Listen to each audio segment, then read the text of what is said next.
Hey folks, Dave here. As you're probably aware from watching the channel over the last few videos, I had this trip over Christmas to going to Florida, and I did a lot of toy photography there. So I figure what I do is go over some of the gear that I bring, specifically with toy photography, not just photography in general, because a lot of my gear is just stuff photographers carry, but how do I prepare for a toy photography trip so I can get the most out of that particular trip? And that's kind of what this video is about. So I actually carry two bags when I go on a toy photography trip. One is my main camera bag that I use for all my photography efforts, and I have another special bag just for toys.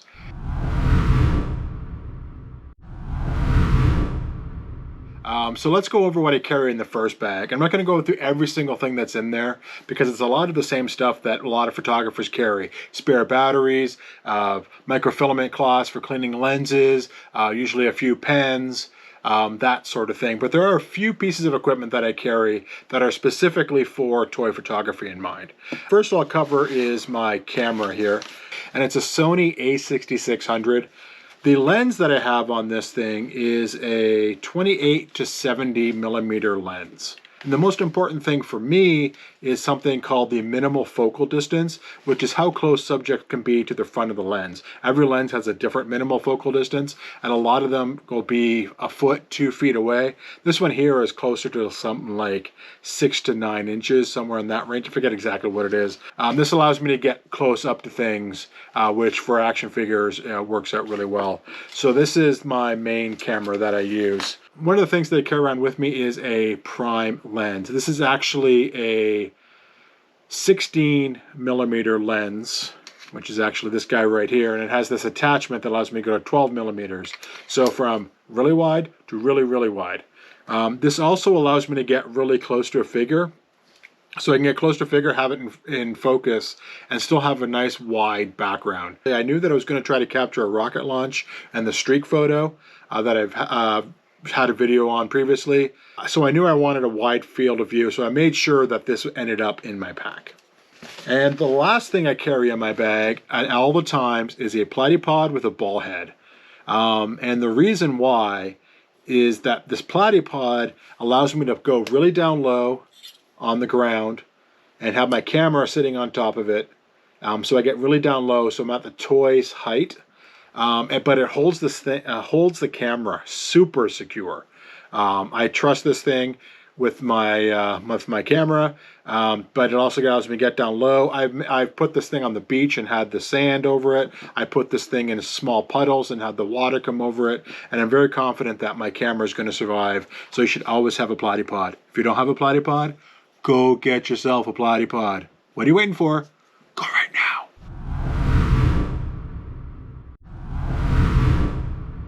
So that's my regular camera bag. So let's talk about my toy bag specifically. And that looks like this guy right here. This is actually a Think Tank bag. It's a Think Tank camera bag that actually won from Kelby One's The Grid podcast. I happened to be a lucky recipient one day of the giveaway, and I was like, what am I going to do with this thing? But then I realized it's actually perfect for my needs. I'm going to go over why. The first thing is in this pocket here, I keep a roll of wire. And the reason why is this wire here is very useful for propping toys up. So if you have this wire up here,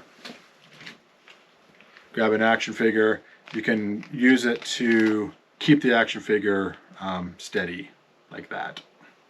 So this stuff is incredibly handy. I keep bits of this in pretty much every kit I have. So as you can see, there's a lot of stuff in here, and some of this stuff I carry every trip I go, and some of the stuff is trip specific, and both of those are represented in this bag here. So let's take a deeper look.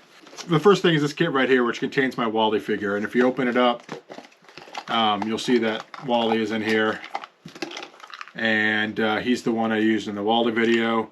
I keep him in a Tupperware container because he's a bit flimsy and he's got a lot of little edges that catch on things. So stick him in the Tupperware container and he's nice and safe. I bring Wally with me on more trips than not, simply because he fits anywhere. So he's kind of a handy toy just to have around. And that's one of the things I look for in the toys that I bring. Unless I have a very specific shot in mind, I'm just looking for what possibilities do they offer. And Wally usually offers a lot of possibilities, so he comes with me a lot. All right, some other things that I brought specifically for this trip was the Iron Man and the Spot Dog, which are kept in this little side compartment here. So this little Spot Dog, which is like the SpaceX dog, which I never actually ended up using. So the other thing is in here, it's the 12-inch Iron Man. And you saw him on the rocket launch shot. And normally I don't travel with 12-inch figures, especially ones just sitting in my pack. If I travel with these 12-inch figures, they're usually in the boxes that they came with. Mainly because these are super expensive. This is a $300 figure, so I'm a bit careful with it. However, this is one of the first figures I bought, and I wasn't smart enough to keep the packaging, so I had no choice. But he's also kind of already made out of metal and stuff, so he's pretty rugged. He was sitting in this pack here. So a couple other things I have in here are lights. I usually don't go anywhere without some LumeCube lights. I have a LumeCube Panel Mini, which just sits in this pocket here, and some Lume cubes themselves. Just 2 Lume cubes, usually with some of the accessories. And these just provide light, rugged as hell, and they go anywhere with me, and they charge by USB, which is handy. Looking further into the bag, I have some more stuff. This is one of those rocket air squeezers, and it's used for cleaning off your lenses. But I carry one of these, one for cleaning off your lenses, and 2, so you can use this to blow debris into a shot. I didn't actually end up using this for anything during this trip, but it's often with me for those purposes because that can be handy. So also in here is this soft brush that I carry with me wherever I go with toys. And the reason why is toys get dusty or you need to clean up something, and you can use this just to lightly brush off toys as they're set up so you don't constantly knock them over. These are super, super handy, and if you're a toy photographer, pick yourself up one of these things, or pick up several of these things. You can get them at like dollar stores. They're makeup blush brushes, apparently, but they're super handy, and well, buy them if you're going to shoot toys. So one of the features of this bag that I really like for toys is that this depth right here happens to be roughly 6 inches, and most of the action figures I carry are roughly 6 inches, so they fit perfectly into this bag. Which is why I decided to use it as a toy bag in the first place, and it's ended up being absolutely fantastic for this purpose.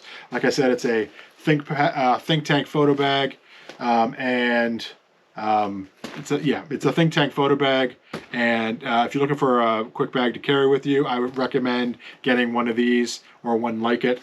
I've checked this on planes. I brought Lego in it. This thing has seen pretty much anything a bag will see. And it's been a trooper. It's kept everything safe. Things have survived in here like a champ. So this bag has worked out well for me, and it probably will for years to come. The other things I carry in my kit are more just general assortments of toys and toy accessories. So let's start with the toy accessories.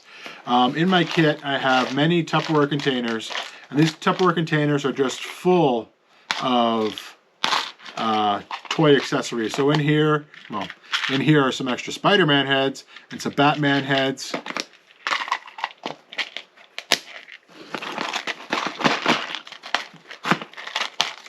And this one here is a wire, a little toy water bottle, some chickens, because why would you not have chickens?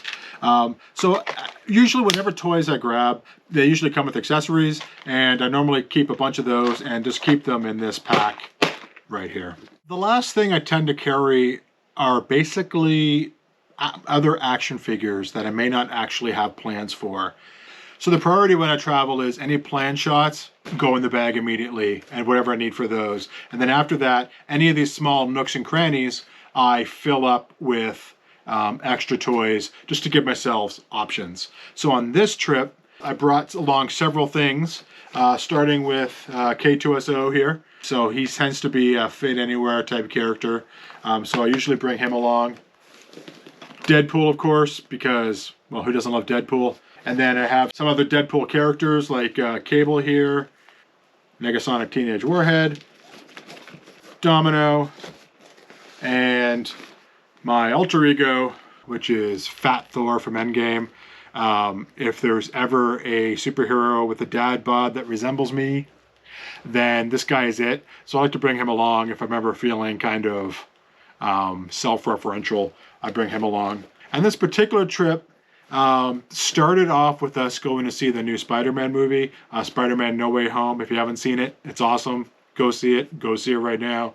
But I brought along my Spider-Man figure just because I knew that he was recently in my head because of the movie, and I may get inspired because of that. So I brought him along just to make sure I had that option as well. And as it turns out, it kind of did, and I ended up using him on at least one shot. Everything else in here is pretty much just standard photography stuff. Like I said, every single trip that I take is kind of a custom pack job, but that gives you a general idea of the thought processes that I go through when I try to select toys for trips. So thank you for this quick little jaunt into the wonderful world of how Dave plans for vacations. If you like what you've seen here, please hit subscribe, and I'll see you next time. Cheers.